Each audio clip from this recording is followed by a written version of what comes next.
And as many of you know who come here regularly, in order to make these talks relevant to the people coming here to listen to them, I do take suggestions. And 2 suggestions were in my tray this evening for a talk this evening, and I'm going to combine them because they actually, surprisingly, they do come together. One Buddhist person was concerned about the earthquakes in Christchurch as well as other disasters in our world. And they're asking the old question, which I will answer again and just develop further. Has this got anything to do with karma? Why does this happen? How should a Buddhist, or I'd actually say how should a compassionate, wise person to look at such things as disasters? And the other question seems to be totally unrelated, but actually they are related, is that he says, I've been a Buddhist, and how do I use this quality of intention, just the motives, the reason why I do things? How can I use that in my daily life, at work, in the office, at home, whatever I'm doing? How can I use that to enhance my life, make it a better life? So intention and tragedies, how can these things go together? And the first thing to mention is that the people who suffer in such natural disasters as the earthquake, this is not some punishment from karma. I know that really made me very upset when sometimes people say that's God punishing people because they're bad, because they're homosexual, because they're evil, because they don't go to church, because they don't do what I think they should do. Now that really is very sick, because no spiritual leader would ever sort of punish and be cruel to such people. They wouldn't be so judgmental. And if there is any idea of a God that's even higher than a spiritual leader, surely that we expect some compassion from such beings.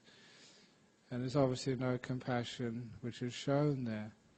And remember, just the heart of all spirituality will be kindness, will be compassion. So where's the compassion there? Because I rejected that even as a youth, how can you say that that's a God punishing people? Look, there's kids that died in that earthquake. 4 or 5-year-old children, they've done nothing bad at all. People of all different religions, all genders, all sexual orientations. Because natural disasters do not discriminate between the good and the bad, between one religion and another, between one sort of sexual orientation or another. Natural disasters, they sort of kill, maim and hurt indiscriminately. So could a God be indiscriminate? Could karma be indiscriminate? And of course karma cannot be indiscriminate like that, but even more than that, something which really offends me, and I'm saying this quite literally, I do get offended sometimes by ideas which I feel are just so cruel, heartless and basically wrong. One of the things which offends me is the idea of punishing, and the idea of like a God punishing people by squashing them in an earthquake, taking away their limbs, or even karma being a form of punishment. Just really offended me from the very beginning. And as you know, that when I first came in contact with Buddhism, seeing there's no concept of punishment there, made, alas, there is a religion which truly is compassionate. So karma is not there to punish anybody. It's not as if that that I've kicked somebody I punched somebody in the nose in my past life, which is why I have to have hay fever in this life. Now that's a totally ridiculous idea, but sometimes that's what people say is the law of karma, and that's totally off. And again, the very idea of punishment is just not the spiritual way. As I've mentioned many times here, and I mentioned this in an answer to a question in Armadale last Tuesday night, that all that punishment really does to you is to make sure you don't get caught next time, and also just how many people deserve punishment. Sometimes I've looked at people who've done a bad thing, but that doesn't make them a bad person. As I said here last week, I've been to prisons, visiting many prisons in many lands, part of my job, and I've never seen a murderer, I've never seen a thief, I've never seen a rapist, and I've been in many jails. All I've ever seen is actually a person who's raped, a person who's stolen, but not a thief. And because whenever I see a person, they may have done a bad act, but they're not a bad person. So sometimes, how can you punish anybody? What are you actually punishing? You're punishing a person. You're not punishing that sort of bad thing they did. And anyway, how many stupid things have I done in my life? And I've mentioned many of them to you because I'm honest and I tell what I did when I was a kid and all the stuff which I did. I'm very happy to say that because one of these days, one of my friends, or say my brother, is going to come and visit Perth. He's going to tell me all the things I got up to when I was a young man. And you find I wasn't born a saint. Sometimes people have got these weird ideas of like monks as if, I was born with a bald head. Well, actually, my mum said I was born with a bald head, but I wasn't sort of a monk when I was young. I got up to all sorts of mischief and did all sorts of weird things. For example, I took my first glass of beer when I was 14 years of age, sneaking to a pub, even though it was totally illegal. But it's just what a boy had to do. So he did some really weird and strange things. And actually, one of my friends from university, from college, I hope he's destroyed this picture. He's got a picture of me sneaking into the college where I lived at night with my girlfriend, climbing over the wall. So, yeah, okay, I was a young man, okay, did whatever. But does that make me a bad person? And, of course, it's a person who does bad things. So how can you punish somebody? So when I see somebody, maybe sort of a monk who's made a mistake, or maybe, a person sort of here who's done a terrible thing, it's just so hard for me to get upset and angry enough to actually want to punish them. And you look at this person, they're just a really good person. All the people which I've met in my life, even in jails, they've all been these beautiful people. I've got this great faith in humanity. I've never yet met an evil person. And I met some amazing people. But, really sort of, criminals, gang leaders. Sometimes if you look for their beautiful part, you can see incredible beauty in even these people who have done terrible, terrible crimes. But they're really beautiful people. They're beautiful people who have sometimes done something wrong. But the majority of them, if you look at the whole of them, they're really good people. So how can you punish somebody?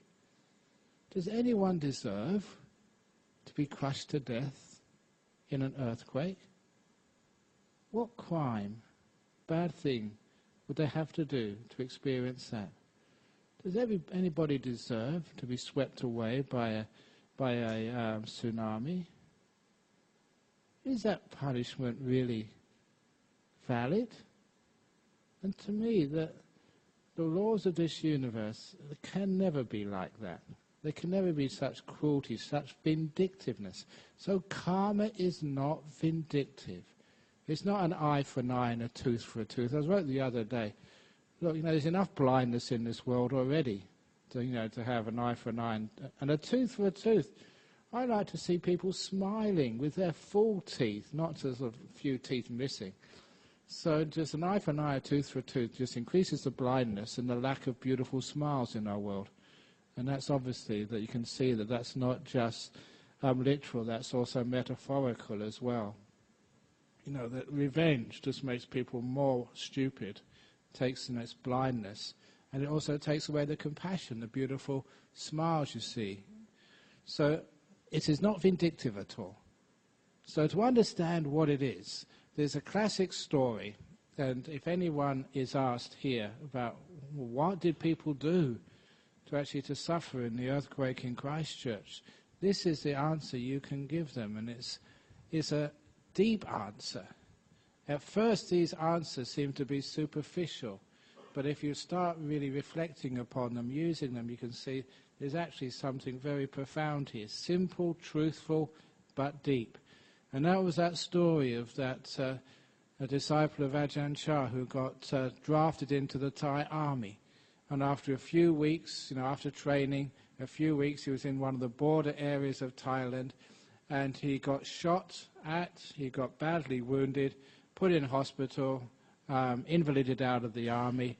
And so he came to see my master Ajahn Chah saying, what karma did I do to be wounded like this, to be shot and be so infirm? You know what Ajahn Chah said? The reason why you got shot was because you joined the army. It's the karma of joining the army, because that's what happens if you join the army. You're going to get shot. At least somebody's going to get shot. You shoot bullets at others, others will shoot bullets at you. Now that might seem very obvious, but if you look at it, this is the nature of joining the army, and he extended that. Why is it that some people sort of die in an earthquake or in a tsunami or in a car crash or in all these other ways which we may die? It is because you join the human race. It's the nature of being born, that we can die at any time from all these myriad of causes. And that's something which you can't argue with. Each one of you being born has this hanging over you at any time from a heart attack, and you know that, was it last year, 2 years ago, someone died just right there of a heart attack when they asked the question after the talk. They've died in our monastery. You may have seen people dying, and it's been actually a privilege to be with people when they're dying, and especially to see that process of death. It really brings it home to you that this can happen to you at any time. And don't think just because you eat brown rice and do yoga and meditate, you can't have a heart attack as well. It happens to everybody. So what it really means is that because you join the human race, these things can happen to you. And what that really means, when you really take that deep inside of you, is that you don't say that something has gone wrong. It shouldn't happen. You say that this is our nature. It wasn't caused by karma, it wasn't caused by God. The earthquake was caused by natural reasons, by nature. It's just what happens. And we can't stop that, we can't predict that. But what we can do is to embrace that sort of truth, which means that it's a waste of time getting angry at other people. It's a waste of time in dwelling in the past. It's a waste of time worrying about the future and being afraid, oh, this might happen to me, this might happen to me, because the whole purpose is to make the best use of the time which you have here. Knowing that it's not going to last, we have to make use of it. There's another story which comes in here, which is a powerful story as well. Simple, but useful in so many different circumstances, and that's the old story of the emperor's ring. The emperor who got really upset when things went wrong in his kingdoms. Whenever times things were going well, he would party, so he spent half the time depressed and the other half of the time just partying, which meant he never did the job of being a king. So the ministers had to meet together. They couldn't tell the king what to do because he chopped their heads off, so he had to be smart. Instead, the ministers got a jeweler to make the king a ring. The only thing on the ring which stood out was the words engraved on the outside, "This too will pass," which he had to wear at all occasions. And it would be great. I know that at least one person here has actually made a ring with that engraving on it because they were inspired by the stories. They actually did it. And what it means is not just, oh, I've got cancer, oh, I'm depressed, oh, it's a hot day, soon we'll get cool again. Not just to use that saying for the bad times, which is what most people do. They understand that story, oh yeah, things are going bad, it will pass. But they don't use that story when things are going well in their life, when you're having a good time. We don't realize that the earthquake can come any time, even in Perth. We don't realize that the heart attack can come any time, even if you've got a healthy body, so you think. We don't realize this, that, well, who knows what's coming next. When we realize this, it doesn't make us afraid, but it makes us alive. Alive, especially to the fact of life, is here to be made use of, and we waste so much of our life. How much of your life have you wasted today? Wasted worrying about things which will never happen. Wasted about dwelling upon the past which you can't change. Wasting upon being irritated by tiny, stupid things which, what are you irritated about those things for? Just people call you a pig. So what? They can say whatever they like. I'm not going to get irritated by that. I'm not going to allow another person's stupidity to steal my life. And that's what they're doing. They're stealing your happiness, your peace. They're stealing your life.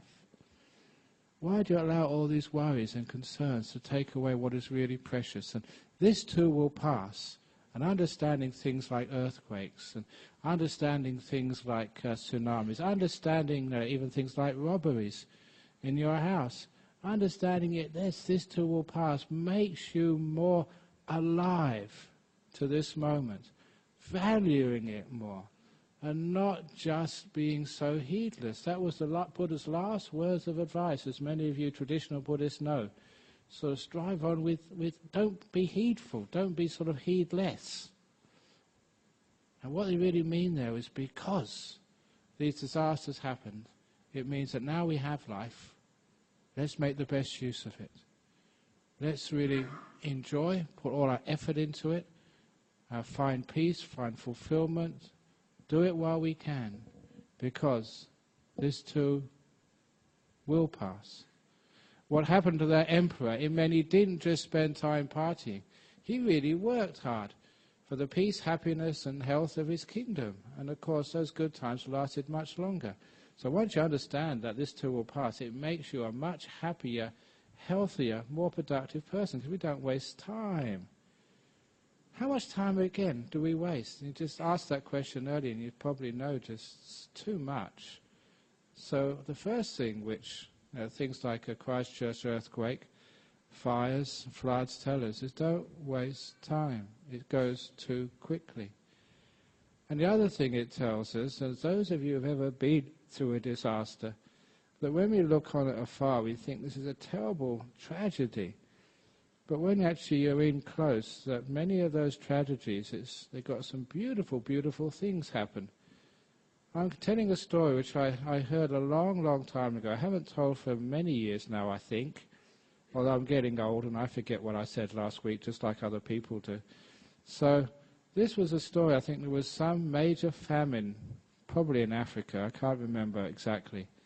And of course, one of these people, they were a Buddhist, they went off to volunteer to help in a famine in Africa.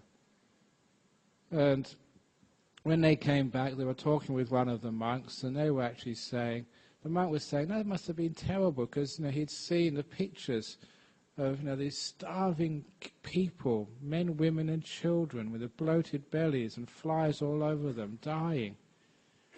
And it must have been terrible there. And she said, well, it was just pretty, really right there on the edge. And she said her job, what she was given by this this camp, I don't know, was run by UNESCO or run by something or Oxfam, I forget which. They had a camp, and they had to have barbed wire on the outside, because they only had a certain amount of food and water and medicines, and it was nowhere near enough for everybody. And they knew if they spread it around thinly, they would help no one at all. So they realized the only thing they do, they had a number of people they could look after. And that was the number they could allow into the camp. And she said her job, this lady, this Buddhist from UK I think she was, her job was every morning to go outside the barbed wire with a number given by the person in charge and allow that number of people in, knowing that those outside would probably die in the next 24 hours. And this monk, I remember saying, she told me the story, he said to this woman, said, it must have been a terrible thing. I mean, you were actually choosing, who would live and who would die. You only had a certain number. How did you cope with that? And she said that was just one of the most inspiring experiences of my life. Because all those people who had arrived the night before, they didn't say, take me. They didn't rush at the entrance and try and barge their way through. They all said, take this other woman. She's just got a young child. Don't take me. And just that inspiring way that people, even though they face certain death, could be selfless and could be compassionate, just showed her what the human being is capable of. Not being afraid of death, because they found that compassion and kindness and selflessness was more important. She said to see that was one of the most inspiring things of her life. Even in a tragedy, she saw such beauty of spirit in the human beings that really uplifted her. And the punchline of that story, this is not a joke but a true story, was when the monk asked her, well, what are you doing now? She said, I'm back at work in the tax office. How's that? And that really is depressing. She'd rather be at work out there, choosing who would die and who would live than in the tax office, because there in that camp she saw such beauty, such compassion and kindness. But in the safe and comfortable tax office, all she saw were petty bickering and just jealousies and all these other terrible things we see in a comfortable office. And from that story, and from many others, whenever you have been in a tragedy, whenever you've seen such beauty, it tells me that when there is a tragedy, it's not the tragedy which is tragic, but it's how people deal with it makes it tragic or makes it a blessing. And this is the reason why this story is going to go into intentions in a minute. It's not the tragedy, but how we deal with it, because you can see in that first example of people working in a camp, feeding people during a famine. It was just the way people dealt with that life and death situation which made it even beautiful, which made it inspiring, uplifting, something she would never forget throughout her whole life, not with sadness but with a sense of uplift. And even, I'm sure, in the tragedy in Christchurch, there are such beautiful moments of people helping each other, looking after each other, serving each other, being so selfless and kind. And that is what makes human beings beautiful. Life is not just about living and dying, about tragedies or avoiding tragedies. It's how we live that life, how we deal with the tragedies. It's how we do life, not life. And that is a general teaching of the law of karma, of the law of Buddhism. Because we cannot control life. We cannot control what happens to us. We cannot just try and move to places where there are no earthquakes. We can't just move to places where there are no tsunamis, where there's no fires. Wherever we are, we're always going to have some danger there. And that danger will eventually happen to someone, to people in this room. You all know, as somebody reminded me of this, it was actually a 20-year anniversary just on the 31st of January from that big crown fire which came through Bodhinyana Monastery. And I was there at that time. And trees explode in a fire. And it wasn't here for the Rolling Stone fire, I was in Hong Kong. But I know what those crown fires are like, and just the sound of them. And just trees explode. They are like bombs going off. And you're right in the middle of it. And what was amazing was just the way we coped with it. As monks, we didn't get upset, we weren't afraid, we just did what needed to be done. But I do remember afterwards, a couple of weeks afterwards, we got these students from Murdoch University, one of our local universities, because they knew we were in this sort of life-threatening situation. And they gave me sort of a questionnaire because they were doing a research on the psychology of survivors of trauma. And I asked all these questions. Said, do you have recurrent dreams of fires? And are you afraid? And I said, no, no, no, no, no. And I really messed up their research. Because you're supposed to have some trauma. You're supposed to be upset at these things. Say, no, look, as a Buddhist monk, we just let these things go. We don't worry about things. So what if you die? You get reborn again. That's maybe one of the reasons why Buddhists don't get upset about such things. We have another chance. Amazing if you only had one chance at life, then that would be a bit scary. And that's one of the other reasons. In these tragedies, yes, there are tragedies, and we've been through these tragedies before in previous lives. And a Buddhist actually understands this reincarnation. I know there are some people here, wonderful question. You don't have to believe these things, but please do the research. Get on the internet. It's so easy to do research these days. There's so much evidence out there, really strong, hard evidence of reincarnation that, it's just compelling. There was somebody sent this email to us from this professor of Georgia State University, Robert Almeida, his name was Almeder, who was a professor of philosophy. And he had actually come across Ian Stevenson's work, and he went on this video segments saying, look, as a professor of philosophy, having trained my mind, in philosophical truths, there's only one conclusion that any rational person can come to once they read that work, and that reincarnation is true. The evidence is compelling. It's just too strong. There's no other reasonable explanation for all that evidence which this man, Professor Ian Stevenson, he was from Virginia University, has compiled over a long period of time. I don't know why people resist it, because if you are going to be rational, if you are going to be scientific, the evidence is there. So at least look at it first of all, before you make your decisions. And what that really means is when there is a tragedy, a lot of the time the Buddhists don't get so upset like other people would if it's only just going to be one life. You can have another go at it, so don't be so upset.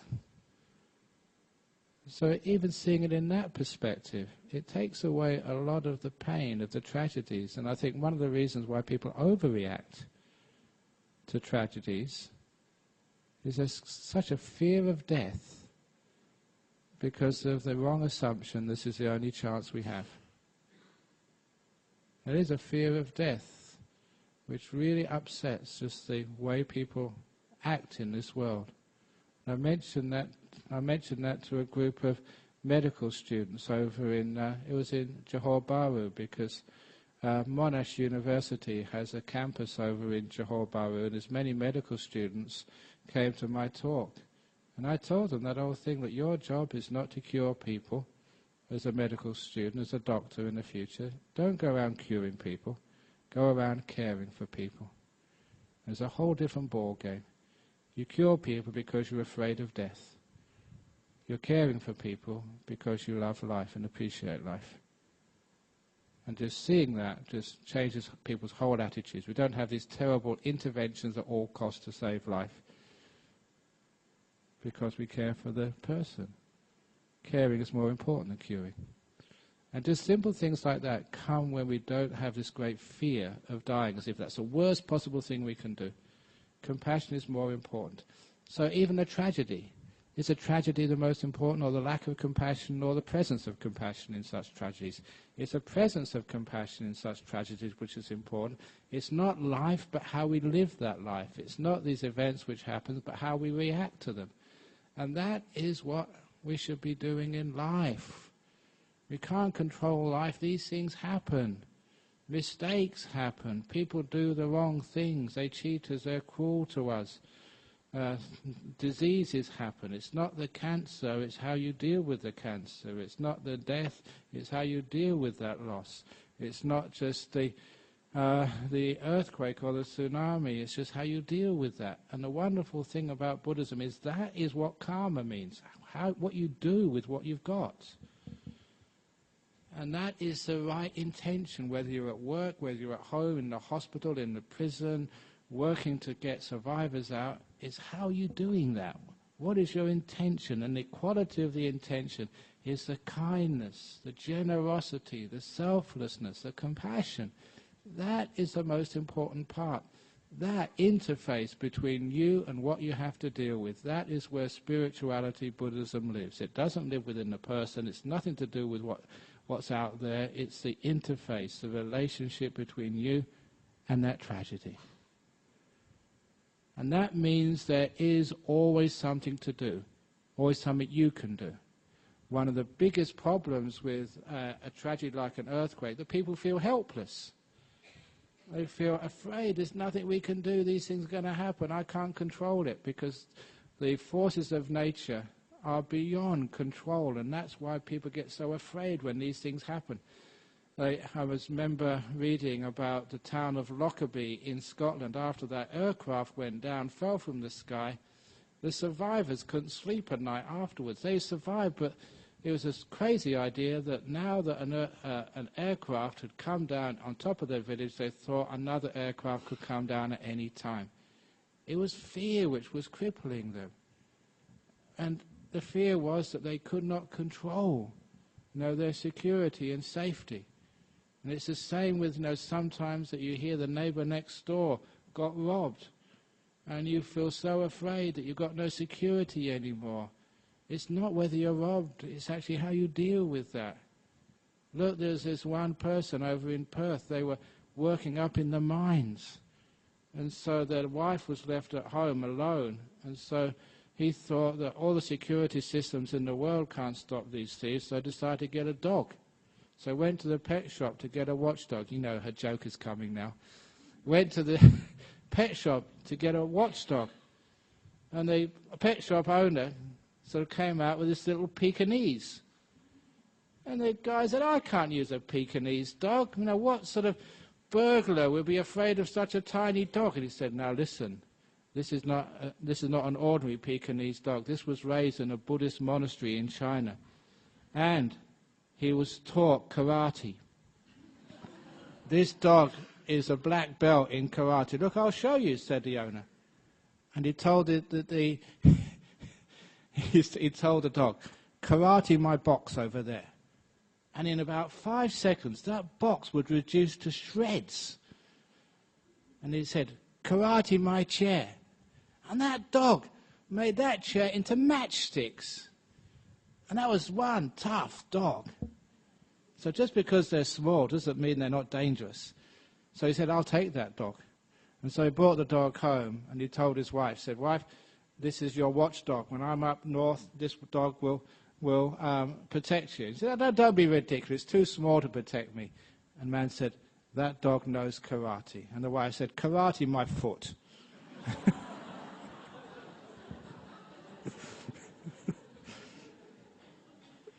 Moral of that story, always believe your husband.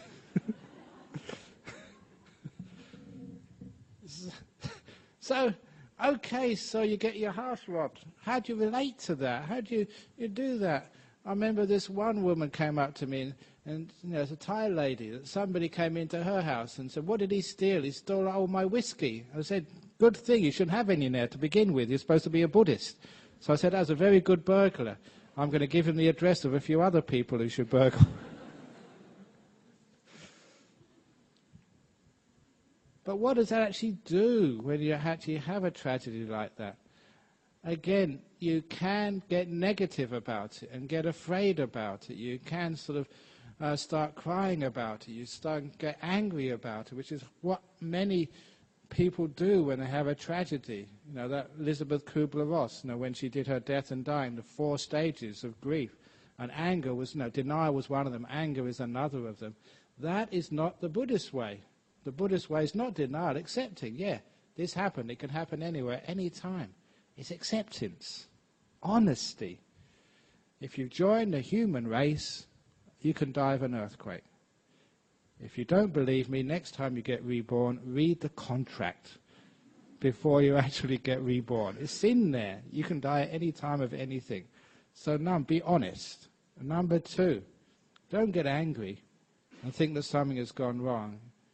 Instead, actually, we make use of this.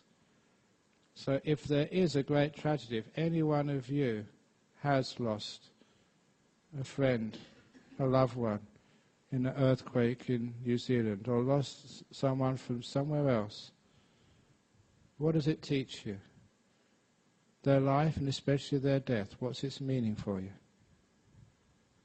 There is a meaning there. There's a message which is supposed to be telling you, but when you cry, when you get angry, you're not listening. Well, that message is that all of us can die at any time. As the Buddha said, all that is mine, beloved and pleasing, will one day become separated from me. Actually, when I was a young monk, I used to chant that almost every day. All that is mine, beloved and pleasing, will one day become separated from me. So as a result, what do? You know, we don't get depressed. The opposite happens. Because you know that all the loved ones which you know and care for are one day going to leave you. When they're in front of you, you really care for them. You appreciate their presence. That one day becomes so much more valuable. You don't waste so much time. There's things to be done. You do them today. Because our loved ones, they may not always be here. You know it's truth, it's being honest. These are simple truths, but sometimes we're in denial.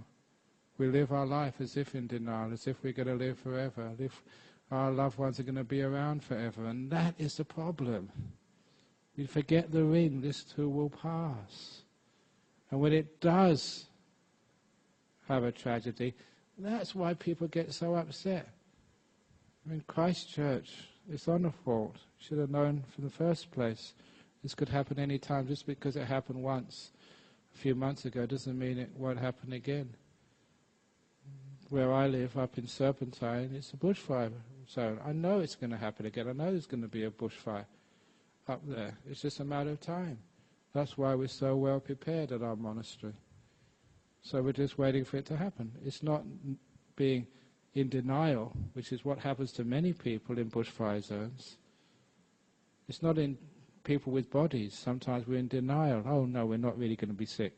That little lump in my body, oh, that's not a cancer. I don't get cancer. No, it won't be a cancer. Which means you don't go and check it out while there's time to cure it. So please do not be in denial to the nature of life. So what it's teaching us is to be honest, truthful, that it can happen at any time, and because it can happen any time, because we know that all that's mine, beloved and pleasing, will one day become separated from me, that's why we care. That's why we're compassionate. I don't know if I told this one recently. When was the last time I did the simile of the crack in the cup? Was that a couple of weeks ago? A couple of months, okay, that's long enough, so I can repeat it again. My teacher, Ajahn Chah, would say something similar. Do you see this glass here? It's got a crack in it, just like in Christchurch there's a crack in the ground, the fault lines. Do you see the crack in the cup, he would say? And I say, no, you must be, I can't see, I'm blind or you're blind. And he said, the crack is microscopic, that's why you can't see it. But there's a crack there, he said, because one day someone like you is going to drop my cup, and the crack is going to open up, and therefore it's going to be unusable, it's going to die. But he said, because it's got a crack in it, that's why you should care for it and look after it and don't treat it heedlessly. But he said, if this cup was made out of plastic, you could drop it, you can throw it around, you can stamp on it, it's unbreakable. If it was unbreakable, you would not need to care. Because it's fragile, he said, that's why you should be compassionate. Because all that is mine, beloved and pleasing, will one day become separated from us. Because all your friends and loved ones will one day part from you. That's why you should be kind and compassionate and mindful. If they were going to be here forever, you can always be compassionate tomorrow, next year, but not now. There's a very beautiful teaching on the message and the meaning of earthquakes and tsunamis. It's a crack. It's reminding us the fragility of our life, the fragility of our bodies, which means we care, we are kind, we are compassionate. What does caring and kindness, compassion mean? It doesn't just mean sitting here and thinking, oh, I'm going to be kind. It's actually doing something, and actually acting compassionately, speaking kindly. And that's one of I read this a few days ago, that somebody complained about Buddhism. Yeah, we're very good about thinking compassion and teaching compassion, but we're not that good at doing compassion. And what's the point of thinking about it and teaching if we don't actually do something or speak kindly, to forgive each other, to forgive others who have hurt us? Not just to think it, but actually to say it, to actually to help someone, to care for them, spend time with them, give them a lift if they need somewhere to go. And there's so many opportunities to be compassionate. And we miss them. And if we're missing those opportunities, we're missing life. We're missing just the teaching of the cup with the microscopic crack in it. And it's events like earthquakes. It's events like a close friend of ours gets cancer and dies. It's events like that which remind us that we can't be compassionate tomorrow. We have to be compassionate today, to actually to do it, to see how we can actually serve. Yeah, you've got your own things to do, but look, all those duties which you have to do, even this weekend, what do you get out of those? How much does it help others? At the end of your life, if you were going to die on Monday morning. Many of you may think that might be a good idea, then I don't have to go to work. That's actually another joke which I read today, about if you've got a stupid boss, don't complain about having a stupid boss. If he wasn't stupid, he would probably fire you. A bit cynical, but sometimes that's very true. But if you were going to die on Monday, how would you live today? And that was actually one of the other reflections which religious people are supposed to be doing. To live as if this was your last day on earth, how would you live? And strategies like for many people, just that happened on, was it Tuesday it happened, wasn't it? The Christchurch earthquake, was it Tuesday? Yeah, for many that Monday was their last day on earth, for many, many people. Wonder how well they lived that day. It makes you think, how well do I want to live this day? Because it might be my last as well.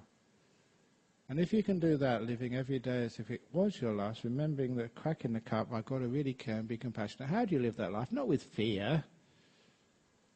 Because fear doesn't help anything. Fear is not the right way to relate to disasters. It's a sense of urgency. The urgency to be kind, the urgency to be compassionate, the urgency to forgive, the urgency to love. Not tomorrow, but today. And that is the message, the teaching.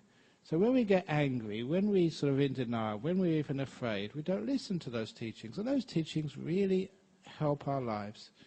There are many, many people who were in a tragedy and it totally transformed their lives for the better.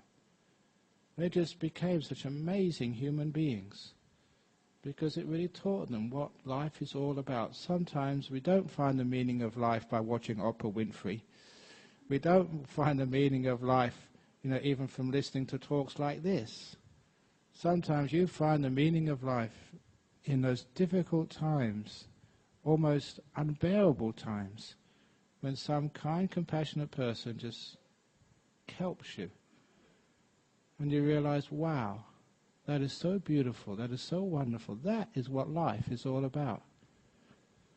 One of the stories which comes up again, the first monastery our tradition opened up was in England, and it wasn't really a monastery, it was a house in the suburb of Hampstead in London. And it was a very miserable place to live in London, especially during the winter time. Don't complain about the heat in Australia.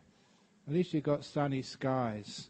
In UK in the winter time, I remember because I lived there, I grew up there.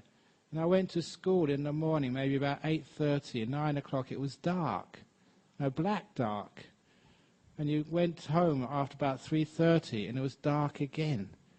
The sun would only come up maybe about 10 o'clock in the morning, and about 2 p.m. it set again. This was winter time in quite north country like England. And when the sky was bright, it was never really bright like the beautiful bright skies in Australia. It was like dull. And this is why everything was grey. You've heard this story before, but it's actually quite true. All the people in winter time, they don't wear bright clothes. It's all grey overcoats and grey hats. Seeing these people with their umbrellas, all black umbrellas. I've never seen anyone with an umbrella with like polka dots or red and green and yellow like you see over here. It's always dark clothing. And even all the buildings, those who've been to London, it's this grey dirty stone. That was all that was there. And there was nothing there except all the streets were grey, the skies were grey, the buildings were grey, and all the people were grey. And you know what tea they liked the best? Oh, grey. Everything was grey. And no wonder people get depressed when it's at that sort of time of the year. So this monk, he's used to the forests of Thailand, bright and sort of brilliant, and he was bored out of his mind, looking through the window in the morning, and it was it doesn't even rain properly, over in England. It drizzles. It's not even real rain. It's like a half rain, like a pathetic rain. So it was drizzling outside, another grey morning in London. And what he actually saw, there was this destitute man was huddled in the archway of a building, and just to get out of the rain. He'd obviously been there all night. There's a bottle next to him. Now that bottle, I remember people, the homeless people in those days, they would actually be drinking a bottle of what they call methylated spirits, because they could not afford whiskey, and that would just keep them warm. It's incredibly bad for your health, and it made you stink. And I remember, to this day, I remember the stink of people who used to drink methylated spirits, because I came across them every now and again growing up in London. And there's this guy, just homeless, dirty, stinky, just huddled in a corner, away from the cold and the rain. And then he saw one of these English men going to work. And they don't do it these days. This was many years ago. Just, with a bowler hat and this sort of... I don't know if any of you ever remember that movie... Oh, no, the TV series called The Avengers. And this is when I was a kid. John Steed, was always dapperly dressed, a nice suit, nice bowler, a nice hat, furled umbrella. Just, people when they're going to work in England in those days used to really dress up. So this guy, dressed up, ready for work, was walking down the street. And as the monk was looking out the window, this office worker, impeccably dressed, leant over to this homeless guy, said a few words which obviously he couldn't hear, and very gently put his arm around this homeless guy, picked him up, and took him for something to eat. And he said that stink of that man's body would be on that beautiful suit. The guy would be late for work and maybe get shouted at by his boss. But it didn't matter. He had the opportunity to help someone who was hungry and alone. And he took that opportunity. It was a simple act of compassion to someone who's tragically destitute. And how beautiful that was. He said that took away all the greyness of London. Because it wasn't the skies or the buildings or the drizzle. It was just the people and what they did in that situation. I'm sure that when people look at all of the ruin, collapsed infrastructure in Christchurch, it will look so grey and hopeless. But don't look at the ruins. Look at the beautiful people who are helping and serving without sleep, being kind, selfless, compassionate. And that's what makes life shine and become brilliant, takes away the greyness. Simple acts of kindness and compassion. That's what these tragedies are here for, to bring out the very best in human beings. It's a shame that we need a tragedy to have that happen. But how many people visit you and say how much you mean to them in normal life, but you become sick, you get diagnosed with cancer, and then all the people come out and tell you how much you mean to them. Why does it need a tragedy for that to happen? Unfortunately, that's our nature. So tragedies are there to bring the best out in people. They will always happen, it's part of life. But it's how we deal with it. That is what the spiritual life is all about. So even in tragedies, and of course to bring up to the other question about how do you use intention when you go to work. Sometimes going to work is a tragedy, but maybe of a different type. And when you do have to go to work, it's not the work, it's how you relate to the work, what you give to it. And you know that even in the most meager occupation, even if you're washing floors, even if you're scrubbing toilets, this is how I was taught when I used to scrub toilets in monasteries, and sometimes you still scrub toilets today, even I'm a senior famous monk. It's how you scrub those toilets. It's not the fact you have to scrub them. Put care and love into what you're doing. It's not just that you have to talk to a person. It's how you talk to them. Put some compassion into the people you meet at work. It's not that you have to drive to work in the traffic, which is sometimes so busy, and so many people trying to get into your lane. Let them get into your lane. Be compassionate. It's not the traffic jam. It's how you relate to the traffic jam. The amount of peace and compassion you put into these things. That should be your intention in life.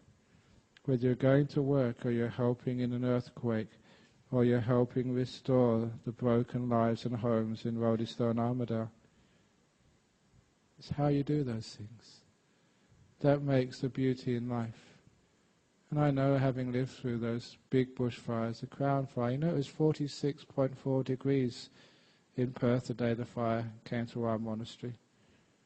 That day was the hottest day ever recorded.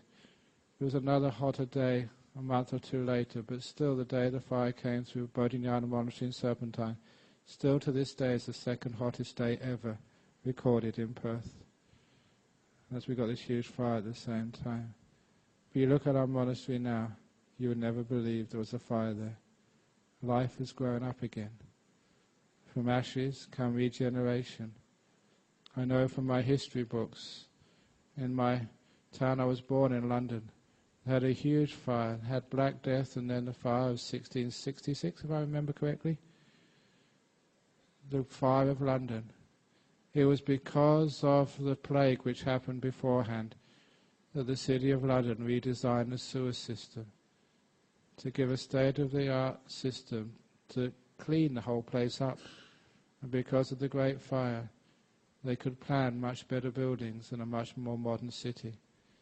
From tragedies, like a phoenix, a more beautiful life appears. There is such a thing as reincarnation of cities, reincarnation of homes, reincarnations of communities. And sometimes you do need that regeneration. You do need the fire in the bush to make it strong again. It's part of the nature of the Australian bush. You do need the tragedies to teach us the meaning of life. And then when we go to work, it's the intentions, the way we deal with things. That is where we do have the power. We will never be able to stop or predict earthquakes. We'll never be able to stop and predict tsunamis. We'll never be able to stop and predict cancers. We can try our very best, but we will not succeed. But what we can do, where we do have full power, is how we relate to these events when they occur to us and others. It's not the cancer, it's what we make of it. It's not the earthquake, but how it generates the very best in human beings and reminds us to keep on generating those wonderful qualities of compassion, generosity and selflessness, not thinking of our own needs, but thinking of the person in the house next door, or rather the person who hasn't got the house next door anymore. That is the meaning of life. That is what karma really means, not as a punishment, but as getting us involved. Karma literally does mean work. It means doing things. It means actions. That's its meaning in Pali and Sanskrit. It's how we act.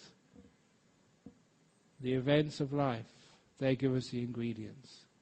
What we make of those ingredients is called karma. And that's where we have full freedom to make something beautiful, to rise to these tragedies. And just like that story of that homeless man in London, to have beauty come in the most unexpected places, in the grey, cold drizzle of a London morning, to see beauty in tragedy. That is what we can do. And that's the talk for this evening.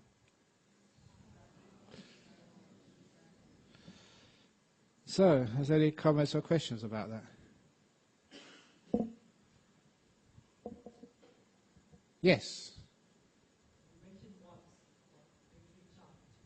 Can you please explain what it is and what is it called in Pali? The what, sorry? You mentioned once about victory chant. Victory chant.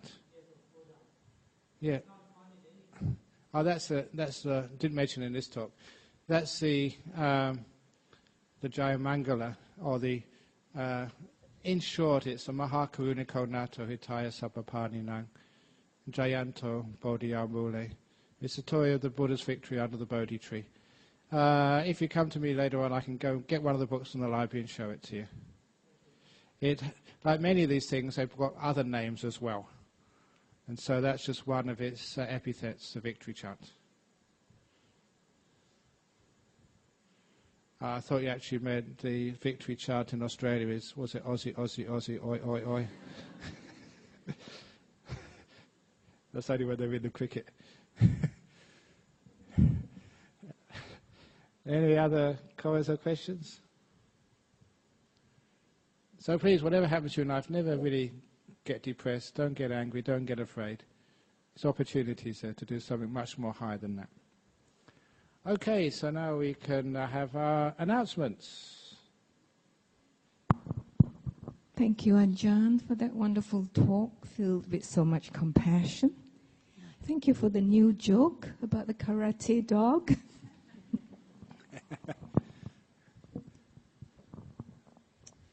I have a few announcements. There's a sutta class conducted by Ajahn Brahm on Sunday. It's going to be Sutta 69. Sutta 69. 69, Gulisani Sutta, the forest monk. Thank you. Beginner's meditation class starts next 4 Saturdays from the 5th of March, 3 to 4:15. We also have the seminary ordination of the Anagarikas, Upeka and Sally on Sunday, the 6th of March, 1 o'clock at Dhammaloka Hall.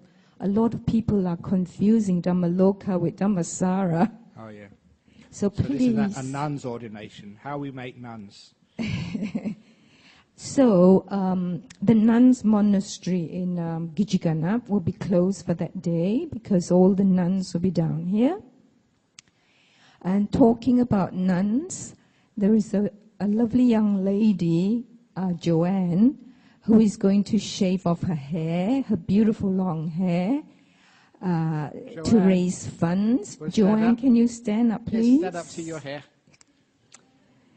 There's an old saying about hair oh, you today. should let your hair down. Hair today, gone tomorrow. She's raising funds for the new sala for Dhammasara Monastery. So you can either see her or there are details on the board. The Dharma in Daily Life retreat from the 25th to the 27th of March. Registration is still going on. Please, can you see Anusha? Anusha, are you here? Yes, she's there. Anusha, there is a lady. Yeah, so see, yeah. There is a lady who has a form for you. So I think it was Margot. Margot, that's Anusha, if you can see her afterwards. Registrations are still being taken, so if you're interested, please see Anusha. Now, on the 21st of March, Sunday, there is the Miniwara Festival. Our Armadale group will have an information stall representing BSWA in this annual Miniwara Festival in Armadale. Details are on the board. So, thank you. Very good. So I hope you enjoyed the talk tonight. Now we can pay respects to Buddha Dharma Sangha if you wish, totally voluntary. So we usually bow and just say a very short chant.